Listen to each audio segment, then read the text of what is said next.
Les forces ukrainiennes revendiquent des avancées importantes dans leur contre-offensive dans la région de Zaporizhia. Le ministère de la Défense affirme que l'armée a complètement repris le contrôle de l'une des localités stratégiques du secteur, le village de Robotinier.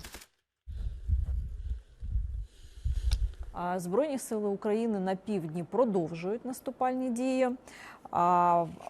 Після звільнення Роботино наші збройні сили рухаються південно-східніше цього населеного пункту і рухаються по напрямках Новоданилівка-Новопрокіпівка, Мала-Токмачка, Очеретувати.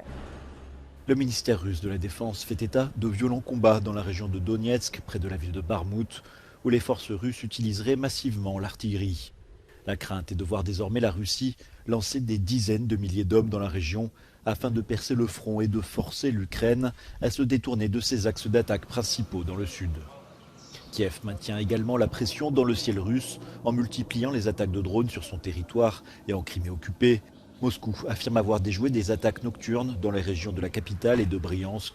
Côté ukrainien, au moins 2 personnes ont été tuées dans une frappe russe.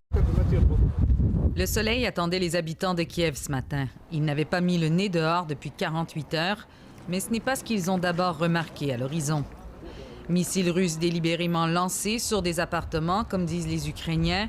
Erreur de cible du système de défense antiaérien comme ont riposté les Russes.